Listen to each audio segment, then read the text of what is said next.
Yes, your boy AG, Cornerman Boxing. I'm here with Skye Nicolson. First of all, thank you for your time, man. How you feel? I'm feeling good. I'm feeling excited. Right, so it's a big night. You're making history as well because you will be the first Aussie female boxer to be fighting in Madison Square Garden. So I know, it's very cool. It's very humbling, very privileged to be here and to be making history myself, but being on the undercard of such a historic night. Right, and as they mentioned on the media workout, you're progressing your career along fast. You know what I mean? You're already 2-0 going into your third bout. I believe only 57 days, right, into your career? I heard that yesterday. It was the first time I actually heard that and really thought about it and was like, wow, that actually is a lot, isn't it?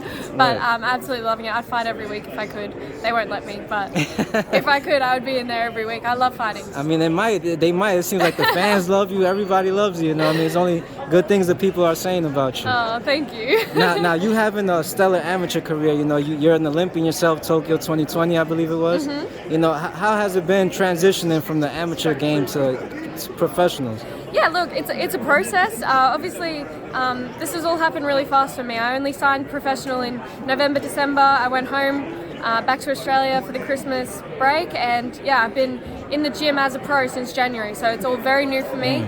14 years in the amateur system. Wow. So there's lots of little changes to be made, but we've just got to do it bit by bit. And yeah, just keep adding to my game. Right. How was that? How challenging was it for you to stay in shape, you know, in Australia, being that, you know, the restrictions were so tough over there? That was hard. In the lead up to the Olympics, it was really hard. It was 18 months out of the ring as well, so there was a lot of inactivity there. I went from having 15, 20 fights a year to not boxing for 18 months before the Olympic Games. So the Olympic Games was my first fight after 18 months out of the ring. It was very challenging. Wow. We had to stay in Australia as well, which there's not a lot of depth in women's boxing there. Hence the move to London when I turned over into the pro game. So yeah, no, it was hard, but it's part of the game. Oh, so you reside in London now? Yes, I've been based in London since I started my first camp for my pro debut in January. Oh wow, and how's that been like? Do you like the culture? Is it good for you? It's been really good.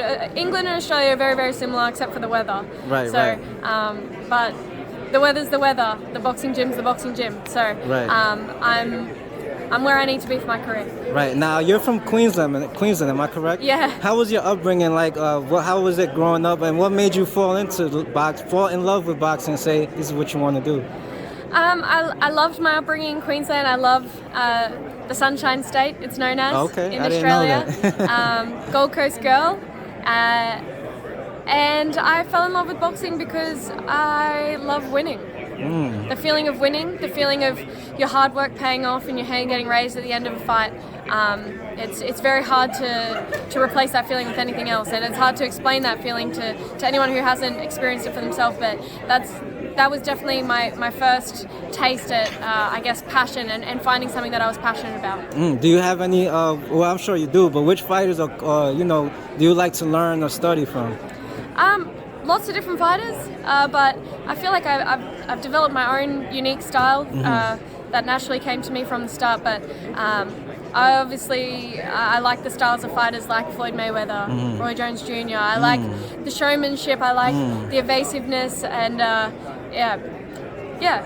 lots of different fighters. The skillful. You like the skills. Yeah, I like the skills. Now, champ, being that this is a historic night for women, what advice would you have for little girls growing up, you know, to make it and be successful in life? If you can dream it, you can do it. Honestly, that's like my biggest thing. I used to hear that and think, yeah, whatever. But it's 100% true. Like, if you have a dream, there's no dream too big. You can do it, and you can make it happen. Absolutely. I mean, as you see behind you, we have your portrait right behind. It's amazing. I mean, and I'm sure you're enjoying it. Yeah, there's been a lot of pinch me moments this week. This one included, but it's I'm soaking it all up, enjoying the whole experience. Absolutely. You got any message for all your supporters, all your fans, everybody tuning in Saturday night? Thank you so much for all the support, all the love I'm getting online. Tune in, DAZN, Before the Bell live on Saturday night, and enjoy the show. Right, and for those that may not know, where can we follow you at? At Skye Nick on Instagram and Twitter. All right, thank you so much for your time, Chen. Wish you the best Saturday night and the rest of your career. Thank you. Thank you.